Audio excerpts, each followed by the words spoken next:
What is good, y'all? It's Mikey T, the movie star. I'm back with another exclusive. I dropped a piece about Ralo a little bit earlier this week when Ralo got the expensive opportunity to get himself out of jail. But I've done a little bit more research and I found out just a little bit more about the case. Everybody knows that he was offered a 5-year plea deal like a year ago, 9 months ago, something like that. But we've got a new update from Ralo himself, and that's what I'm here to drop on you all today. But before we get into the video, everybody that's watching right now, I want you all to follow me on Instagram. I'm going to follow everybody that follows me back on Instagram. My IG is Mikey T _ the movie star. Again, everybody who follows me based on this video, I'm going to follow you guys back. But let's take this a step further. I want everybody watching to go out there and tell a friend about this channel. I want you to tell a friend about the most new exciting hip-hop channel that's growing on the internet. Something that comes out with true facts and great opinions. And today we're going to get into the story about Ralo. Ralo actually updated a little bit on his case when he was on Hoodrich, my homie DJ Scream's Hoodrich Radio, but now it's Big Facts Podcast. Ralo was over there. Y'all can go over there. I'm going to leave a link in the description to that interview. But today we're going to discuss what Ralo talked about on the podcast. So Ralo actually gave out some pretty revealing details about the reasoning behind his federal arrest. For everybody who doesn't know, in December, Ralo was actually a jet landed, and they left the jet and they packaged about 37 packages into a Mercedes Sprinter van. But Ralo had taken off in a separate vehicle. So Ralo was not apprehended in the December incident that came. I think it was December 2017, if I'm not mistaken. I believe Ralo was taken into incarceration April 2018. So Ralo and his camp, they were found to be in possession of about 500 pounds in like that December. Ralo, again, as I said, was not arrested at that point. They said inside of the vehicle they did find some Famerica clothes and stuff like that. Shout out to the Bridge Boys.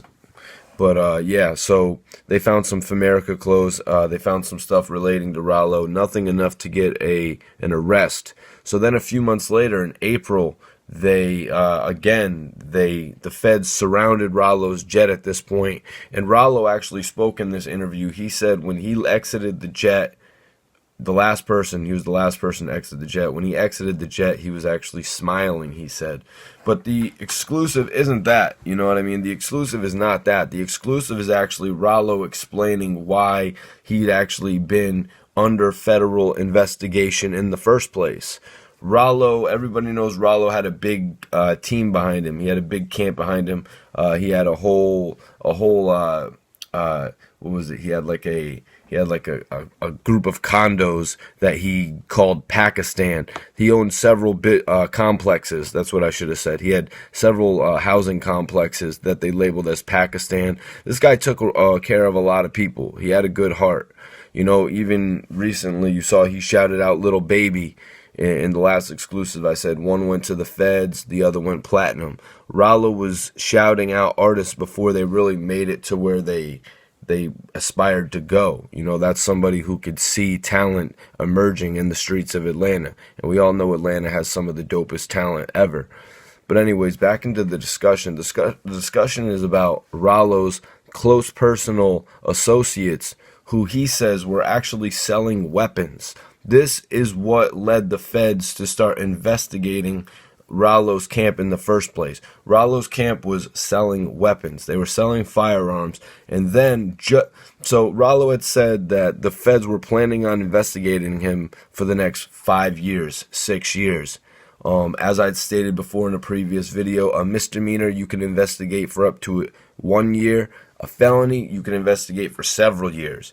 I think you can investigate a felony for I don't want to say a decade, but one time, that's another story I'm not really going to get into right now. But they had several years to investigate Ralo's situation, but he explained that the investigation was shut down and arrests were made when a trip was made to, just before a trip was made to California. Some of Ralo's associates actually robbed the federal agents. So they robbed the federal agents, and that's actually why Ralo says that the feds just closed in and arrested everybody that had to do with the situation. So that was interesting news to me to hear that, actually why Ralo was being investigated in the first place. And it's not too stunning to me when you hear that Ralo's associates were doing things under his nose. They were doing things behind his back that he didn't necessarily know about. I mean, you hear about this type of stuff all day when artists get their advance, their sidekicks are like, yo, when you get that advance, just lace me up with 10 grand so I could turn it into 100 grand. You're always going to have people like that. And Ralo was just gaining so much notoriety in the industry, and he brought all of his credibility from the streets right on his back. And right now he's suffering from it. And another exclusive from the interview that Ralo dropped is that Ralo right now is waiting on a verdict, waiting on a motion from a judge to just basically cancel out the whole case at this point. Ralo says he does not want to take the 5-year plea agreement because if he takes that plea agreement, he will basically be pleading out guilty and putting some of his associates in a big jam. So Ralo's doing a similar thing to Bobby Shmurda right now and keeping his mouth shut, letting his lawyer handle the work, and he's helping his partners avoid a more harsh jail sentence. So that's why Ralo's been held up. Ralo says even if he has to take the 5-year plea agreement, he'll still be out within about 15 to 20 months, given the fact that he's already served 2 years and change. I'm going to end this out by saying free Ralo. I hope nothing but the best for this man he was so given. I mean, you could just look up any videos. This guy was like any of the dope artists out there, like Fatboy SSE, like any of these guys just giving out their money to the less fortunate. And when you see people like that taken away from the streets, that's why I got to come in and I got to make videos like this. It's in relation to what I do with ARAB and Dark Low. Some of these guys that have been taken out of the hip-hop community, I don't feel completely right about it. But everybody that's watching this, I hope you all enjoyed it. I hope you guys head over to Instagram and follow me, because everybody that watches this video, I'm going to follow back. It's Mikey T _ the movie star. I got it right over here in the corner for everybody who doesn't know how to spell it exactly. It's all right here in the corner. Follow me. I'm going to follow you right back. We can keep in tune.